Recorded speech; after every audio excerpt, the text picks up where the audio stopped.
Good morning प्यारे बच्चों, introduction part second में हम पॉलिनोमियल पे डिस्कस कर रहे हैं। तो मैंने इससे पहले आपको पॉलिनोमियल की एक डेफिनेशन बताई थी। वैसे पॉलिनोमियल एक प्रकार से चेन ऑफ टर्म्स होता है जिसमें बहुत सारी टर्म्स हो सकती है आपकी, लेकिन पॉलिनोमियल को याद रखने का सबसे बेस्ट तरीका मैंने आपको बताया था कि कोई भी पॉलिनोमियल कांस्टेंट और वेरिएबल से मिलकर बनता है, और जहाँ पर वेरिएबल की पावर क्या होना चाहिए, होल नंबर। अब मान लीजिए एग्जांपल लेते हैं हम बच्चों, जैसे मान लो मैंने कांस्टेंट पॉलिनोमियल को कुछ नाम दे दिया px। कांस्टेंट आप कुछ भी ले सकते हो बच्चों, मैंने कांस्टेंट ले लिया 5, ठीक, इनटू वेरिएबल यहाँ x लिया तो इधर x लिख देते हैं बच्चों। और अगर होल नंबर मैंने क्या लिखा है यहाँ पर, 0 बच्चों, 0 होल नंबर है ना, तो आपका पॉलिनोमियल क्या मिल गया आपको, 5 इंटू 1, एक्स की पावर 0 मतलब 1। तो यहाँ पर ये कोई एक कांस्टेंट नंबर मिल गया। इसका मतलब क्या हो गया, कांस्टेंट पॉलिनोमियल जब भी मिलेगा तो उसकी डिग्री क्या होगी, 0 होगी। यहाँ पर ये ध्यान रखना है, यानी वेरिएबल की पावर 0 होगी तभी तो कांस्टेंट मिलेगा हमको। तो सारे केसेस में जितने भी नंबर से यानी जो कांस्टेंट टर्म है उनकी डिग्री क्या होती है, हमेशा 0 होती है। तो ये आपको याद रखना है, डिग्री क्या होगी, कांस्टेंट पॉलिनोमियल की डिग्री हमेशा 0 होगी। अगर दूसरा एग्जांपल लिया, मान लो मैंने सेकंड केस लेते हैं, पॉलिनोमियल को नाम qx दे दिया मैंने। अब मैंने कांस्टेंट की जगह क्या लिया बच्चों, 0। क्या ले रहा हूँ मैं, 0। वेरिएबल x लिया।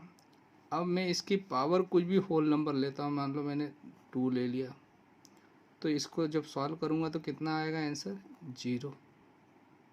अगर मैंने इसकी जगह वेरिएबल की पावर क्या ले ली, 5 ले ली, तब भी क्या आएगा बच्चों, वैल्यू 0 आएगा। अगर मैंने यहाँ पर कांस्टेंट 0 ही ले रहा हूँ बच्चों, लेकिन वेरिएबल की पावर क्या ले ली, 0, तो ये 1 हो जाएगा, तब भी आंसर 0 आएगा। तो इस प्रकार से हमको यहाँ पर ये एक बहुत इम्पोर्टेंट चीज़ बता रहा हूँ मैं आपको, ये जो टर्म्स बता रहा हूँ कि अगर आपने कांस्टेंट 0 लिया और इसकी पावर 100 भी ले लिया आपने, तो आपका आंसर क्या आएगा, 0 ही आएगा। तो प्यारे बच्चों, यहाँ पर मैंने एग्जांपल सेकंड में आपको ये कांस्टेंट जो 0 है ना, ये 5 और नंबर भी आपके कांस्टेंट कहलाते हैं, लेकिन 0 को छोड़ के जो भी कांस्टेंट होते हैं उनकी डिग्री क्या रहती है, 0 रहती है बच्चों। लेकिन 0 पॉलिनोमियल यानी कांस्टेंट, 0 कांस्टेंट है ऑलरेडी, लेकिन 0 पॉलिनोमियल भी कहलाता है। तो इस 0 पॉलिनोमियल की डिग्री क्या होगी बच्चों, ये नॉट डिफाइंड रहेगी। ये बहुत इंपॉर्टेंट टर्म है,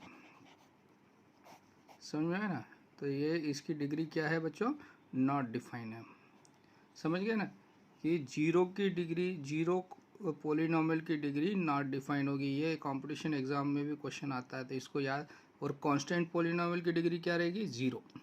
अब इसके आगे और बढ़ते हैं, अब आता है लीनियर पॉलिनोमियल। क्या पढ़ने जा रहे हैं बच्चों हम, लीनियर पॉलिनोमियल। तो लीनियर पॉलिनोमियल क्या होगा बच्चों, जिसकी डिग्री 1 हो।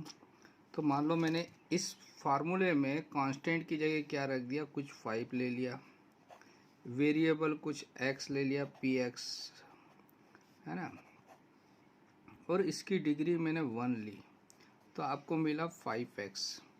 तो यहाँ जिसकी डिग्री 1 हो वो लीनियर पॉलिनोमियल कहलाता है। इसके और भी एग्जांपल ले सकते हैं।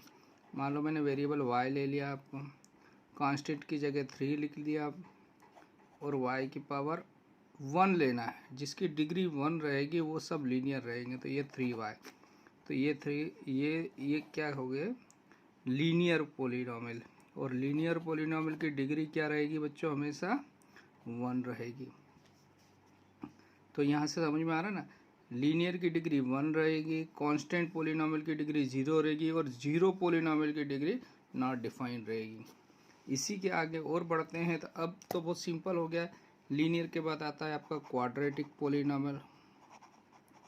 क्या आएगा बच्चों? Quadratic polynomial. क्वाड्रेटिक पोलिनोमियल यानी जिसकी डिग्री कितना हो? 2। अभी मैं डायरेक्ट लिख देता हूँ, जैसे कोई पोलिनोमियल मैंने 2x² लिख दिया, ये भी क्वाड्रेटिक पोलिनोमियल है। मैंने ऐसा लिख दिया 2x² प्लस 3x प्लस 5, है ना। ये अनलाइक टर्म है तीनों, है ना। तो ये 2 डिग्री 1 डिग्री, और इस टर्म में कुछ भी नहीं है तो x⁻0 लिख सकते हैं। डिसेंडिंग ऑर्डर में जमाना है हमको, ये भी ध्यान रखना है। जब भी कोई पॉलीनॉमियल आपको अरेंज करके नहीं दिया था, आप अरेंज कर लीजिएगा, तो ये ऑर्डर में होना चाहिए। तो जिसकी हाईएस्ट पावर कितनी हो? 2 हो, वो क्वाड्रेटिक कहलाता है। जिसकी हाईएस्ट पावर कितनी हो? 1 हो, लीनियर। अब एक चीज़ और ध्यान रखना, आगे आपको आएगा कि इसका जो स्टैंडर्ड फॉर्म होता है लीनियर पॉलिनॉमियल का, उसको लिखते हैं ax प्लस बी, जहाँ पर x की पावर कितना है? 1, ठीक है ना। और अगर a 0 नहीं होना चाहिए, a 0 हो जाएगा तो फिर ये कांस्टेंट हो जाएगा, तो a नॉट इक्वल टू 0। अब इसका स्टैंडर्ड फॉर्म क्या होगा क्वाड्रेटिक का? पॉलिनॉमियल px बराबर ax² bx प्लस c, और कौन 0 नहीं रहना चाहिए? ये x² का कोफिशिएंट 0 नहीं होना चाहिए, यानी इसके x² के आगे वाली संख्या 0 नहीं होना चाहिए। a नॉट इक्वल, अगर ये 0 हो जाएगा तो लीनियर बन जाएगा ये, तो x² के आगे वाली संख्या 0 नहीं। तो क्वाड्रेटिक समझ में आ गया। ऐसे ही क्यूबिक बनता है, तो क्यूबिक में क्या हो जाएगा? क्यूबिक पोलिनोमियल में, क्यूबिक पोलिनोमियल का एग्जांपल देखिए, 3x³ x³ 5x³ plus 2x² plus 3x plus 8 कर दीजिए, ये आपका पोलिनोमियल हो गया।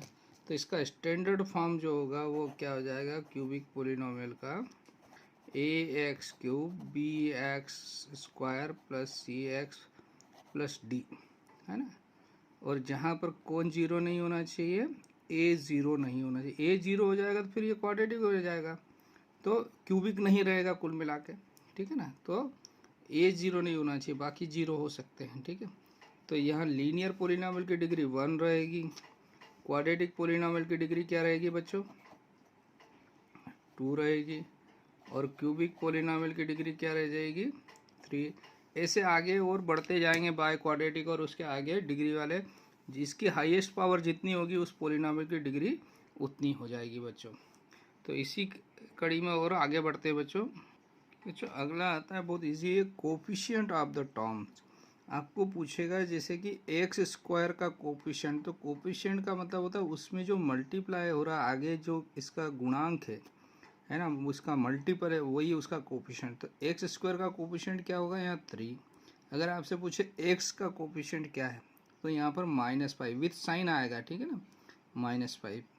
ऐसे ही यहाँ पूछा है x³ का कोफिशिएंट क्या है, तो -2। x² का कोफिशिएंट क्या है, तो 3। x का कोफिशिएंट क्या है, तो -4। तो कोफिशिएंट का मतलब जिस टर्म में वेरिएबल के आगे या वेरिएबल में जिस संख्या का मल्टीप्लाई हो रहा है, ये वही उसका कोफिशिएंट कहलाएगा बच्चों, ठीक है। तो प्यारे बच्चों, अब जो पढ़ रहे हैं जीरो ऑफ अ पोलिनोमियल, किसी पोलिनोमियल का जीरो निकालना। जीरो को हम रूट भी बोलते हैं बच्चों, रूट यानी उस वेरिएबल का वैल्यू जो रहता है उसको जीरो या रूट बोलते हैं बच्चों, है ना। तो किसी पोलिनोमियल दिया हुआ कोई भी पोलिनोमियल, तो उसका वैल्यू निकालने को ही जीरो बोलते हैं। तो देखिए, for any polynomial px any number a if pa is equal to 0 then x equal to a is a zero of the polynomial px, है ना। तो इसका मतलब क्या हुआ, मैं आपको यहाँ क्लियर कर देता हूँ। देखिए यहाँ पर क्या कहा है, we say px is equal to 0 is a polynomial equation and a is a zero root of a polynomial equation. आपको एग्जांपल देता हूँ, लेट आपको px बराबर दिया है x -2, तो जीरो निकालने के लिए हम क्या करते हैं, इस पोलिनोमियल को इक्वेशन में चेंज कर देते हैं। तो ये पोलिनोमियल इक्वेशन हो गई है ना। तो ये पोलिनोमियल इक्वेशन है, तो इसका मतलब px का वैल्यू क्या था, x -2। तो यहाँ से हो जाएगा x -2 equal to 0, then x equal to 2। तो ये x इजकल टू 2 जो आया ये जीरो या रूट कहलाता है, जीरो या रूट यानी या x का वैल्यू। तो ये इतना कहने का मतलब यही हुआ कि अगर आपको कोई पॉलिनोमियल दिया उसका जीरो निकालना है तो इसको पॉलिनोमियल इक्वेशन में चेंज करना पड़ेगा, यानी इक्वेशन में चेंज करने के लिए बराबर जीरो लगाना पड़ेगा। इसको अपनी ट्रिक से याद करना है, जीरो निकालना है तो उस पॉलिनोमियल को जीरो के बराबर कर दो, जीरो निकालने के लिए जीरो लगा दो, जीरो लगा दिया तो x का वैल्यू अब उधर ट्रांसफ़र करेंगे तो 2 आ गया। तो ये 2 जो है इसका रूट है, जीरो है या वैल्यू है, इसी को हम जीरो ऑफ अ पॉलिनोमियल कहेंगे बच्चों। ठीक है बच्चों, अब अगला जो ले रहे हैं हम रिमाइंडर थ्योरम, बहुत इम्पोर्टेंट प्रॉपर्टी है ये हमारे पॉलिनोमियल्स की।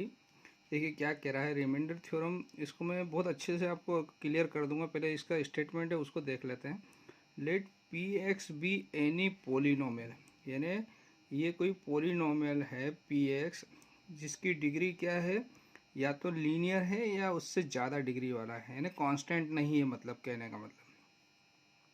And a b any real number if P x is divided by the linear polynomial x minus a, यानी किसी पॉलिनोमियल को दूसरे लीनियर पॉलिनोमियल, क्या बोला मैंने, लीनियर पॉलिनोमियल से डिवाइड करते हैं तो रिमाइंडर जो मिलेगा वो पी ए होगा।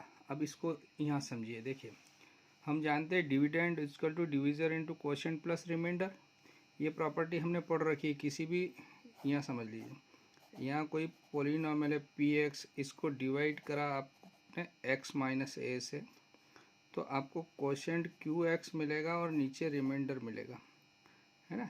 इसको आर एक्स भी लिख सकते हैं या आर लिख दिया।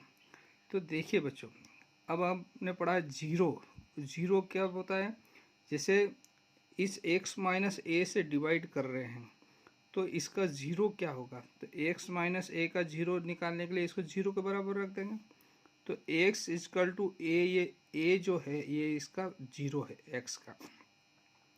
जब ये वैल्यू मैं कहाँ पर यहाँ रख देता हूँ तो क्या हो जाता है, a minus A into Q X plus R, यहाँ इस पे x की जगह रख दिया मैंने सब जगह, यहाँ पर भी a रख दिया, ठीक है ना।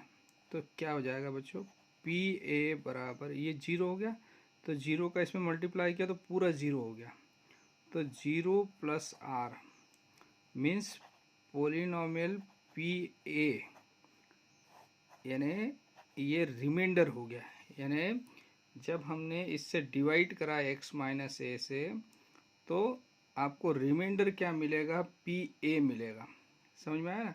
तो इसका जीरोज निकाल कर अगर डायरेक्ट हम इसमें रख देंगे तब भी हमको रिमाइंडर मिल जाएगा। तो रिमाइंडर क्या होता है, किसी पॉलिनोमियल को अगर आप लीनियर पॉलिनोमियल से डिवाइड कर रहे हैं तो इसका जीरोज निकाल कर उसका वैल्यू एक्स की जगह पुट कर दीजिए, पुट करने पर जो आंसर आएगा वो रिमाइंडर होगा आपका। तो इसको हम फाइनली ऐसे भी लिख सकते हैं कि पॉलिनोमियल पी एक्स को अगर x माइनस ए से डिवाइड कर रहे हैं तो आपको रिमाइंडर हमेशा क्या मिलेगा, पी ए रिमाइंडर मिलेगा। अगर x माइनस बी से डिवाइड कर रहे हैं तो रिमाइंडर पी बी मिलेगा। यही रिमाइंडर थ्योरम है। इसको अभी मैं एग्जांपल लेकर आपको और समझाऊंगा। सेम ऐसा का ऐसा ही फैक्टर थ्योरम है, उसको भी साथ में समझ लेते हैं। फैक्टर थ्योरम क्या कहता है, देखिए फैक्टर का मतलब रिमाइंडर से ही बना है। अगर रिमाइंडर जीरो आ जाता है, यहाँ पर जीरो मिल जाए, किसी संख्या का भाग दिया किसी पॉलिनोमियल में और ये रिमाइंडर क्या आ जाए बच्चों, अगर जीरो आ जाए, यहाँ पर रिमाइंडर जीरो आ जाए तो ये इसका फैक्टर हो जाएगा, समझ में आ रहा है। तो यहाँ पर x माइनस ए इसका फैक्टर कब हो जाएगा, जब रिमाइंडर जीरो हो जाए। बस इसी को यहाँ पर नोट कर लिया हमने। तो if P x is a polynomial of degree N, जो डिग्री जिसकी वन या उससे ज़्यादा, लीनियर हो या उससे ज़्यादा डिग्री वाला हो कोई पॉलिनोमियल पी एक्स, जिसको किससे, x माइनस ए से divide, a is any real number, then x minus a से अगर इसको डिवाइड कर रहे हैं इस पॉलिनोमियल को, तो x माइनस ए फैक्टर कब होगा, जब ये जीरो हो जाए। तो यही यहाँ लिख दिया हमने, if x minus A is a factor of P X then P A will be zero. ये फैक्टर है तो ये जीरो होगा, और ये जीरो है तो ये फैक्टर होगा। इसी को सेकंड पार्ट में लिख दिया। पॉलिनॉमियल पी ए बराबर जीरो है, अगर ये रिमाइंडर जीरो आ गया, रिमाइंडर जीरो आ गया तो x माइनस ए क्या हो जाएगा, ये इसका फैक्टर हो जाएगा। यानी ये फैक्टर है तो रिमाइंडर जीरो आएगा, रिमाइंडर जीरो है तो x माइनस ए इसका फैक्टर है। इसी को फैक्टर थ्योरम हम कहते हैं बच्चों। तो इन चीज़ों को आप ध्यान रखिएगा बच्चों।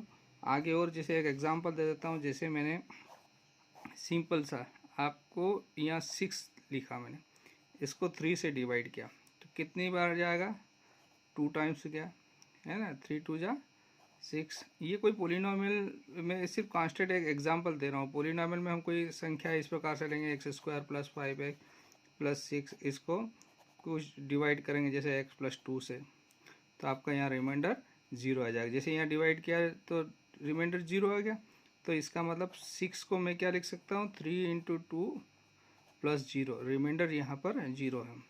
ऐसे ही इसको डिवाइड करेंगे तो कुछ यहाँ आ जाएगा x प्लस 3 कोशिएंट आ जाएगा बच्चों।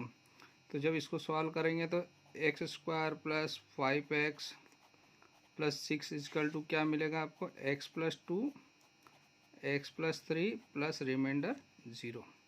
तो ये दोनों इसके फैक्टर हैं, यहाँ 3 और 2 दोनों फैक्टर होंगे 6 के। तो ये जब रिमाइंडर जीरो मिलता है तो ये इसका फैक्टर कहलाता है। 3 भी इसका फैक्टर होगा और 2 भी इसका फैक्टर होगा बच्चों।